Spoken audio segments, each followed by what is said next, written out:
Hi guys, welcome back to another video. This video is going to be a bit different today as I will be showing you how I create greeting cards from my artwork. All of these greeting cards shown in this video are available to purchase on my website, which is linked in the description. So the first step is scanning the artwork. It is possible to use a high quality photo, but I find scanning is much easier.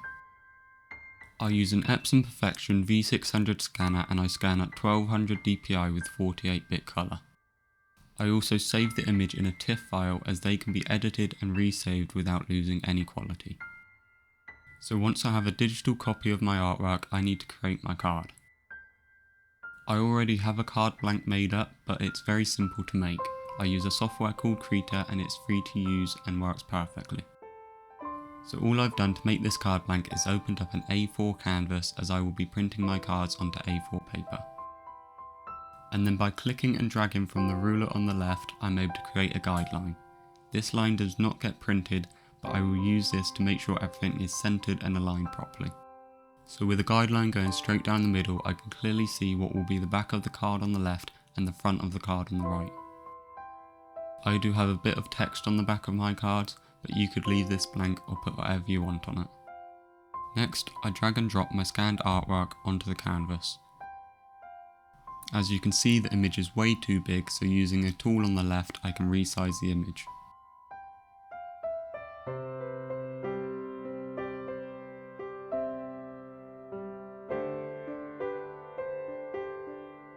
Then by using the magic wand tool on the left, I simply click on the blank area around the butterfly, which selects everything except the butterfly.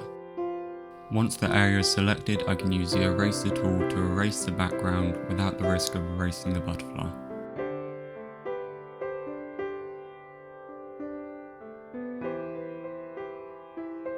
In certain areas, the selection may not be perfect, so I lower the size of the eraser and carefully erase the area that needs to be erased.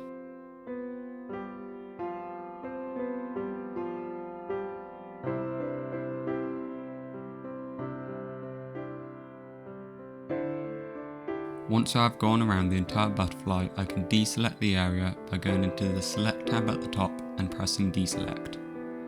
I then crank up the size of the eraser to quickly remove the rest of the background.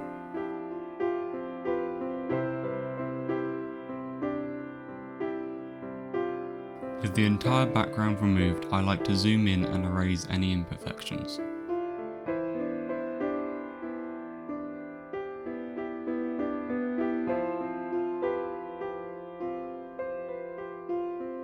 I also scan the entire page to make sure I have removed absolutely everything and that there's no odd pixels left.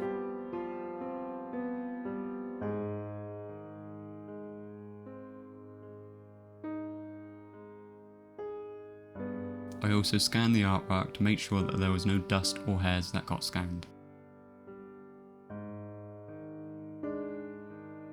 Now going back to the resize tool, it was time to position the butterfly on the card. I took another guideline across to get a centre line on the front of the card.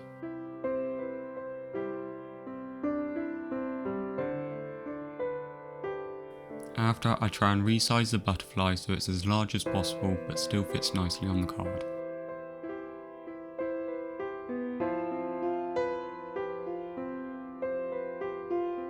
To make sure it was centred, I took two more guidelines and placed them at the edge of each wing.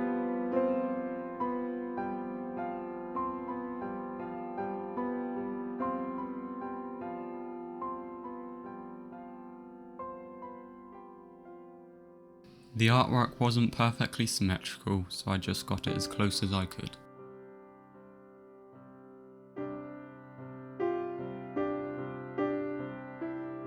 I also placed two horizontal guidelines to make sure the artwork was as straight as possible. Again, with the artwork not being perfectly symmetrical, I just had to get it as close as possible. Then I wanted to add the name of the butterfly on the front of the card, so by using the text tool on the left, you can add any text as well as select the font, size and colour. I then centered that text on the front of the card, again using another guideline.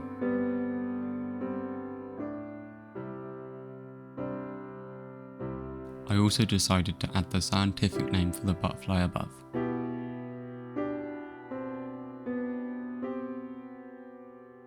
Once I was done and happy with the card, it was time to test print. So I saved the file, this time as a JPEG, and then opened it up. I could then click on the print icon at the top and set up my print settings. The settings I use are the same with all my cards, but yours might be slightly different depending on the printer you use. So I first select landscape and then change the paper type to matte photo paper. And then selecting more settings to change the output quality to high quality and also turning borderless printing on.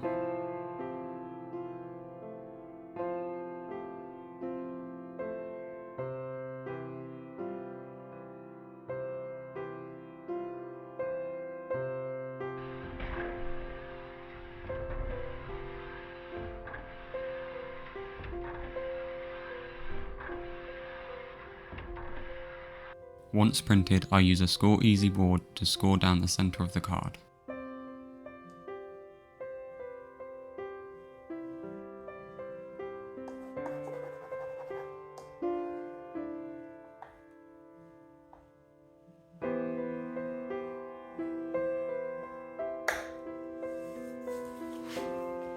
I first score on the front and then turn it over and score down the back.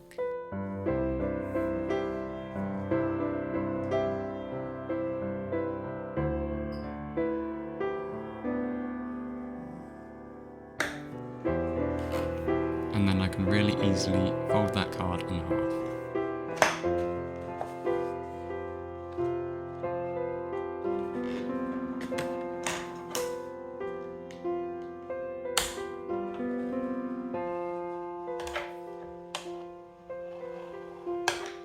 I then needed to compare the card with the card I made earlier. The first print wasn't perfect, so I had to go back and reposition things so that each card would match. I repeated this process for 2 more cards, which left me with 4 unique card designs.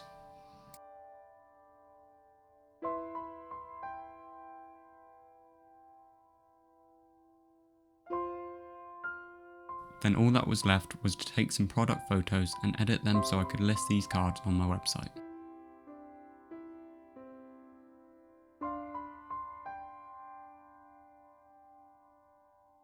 These cards are all available to purchase on my website along with other card designs, prints and some originals.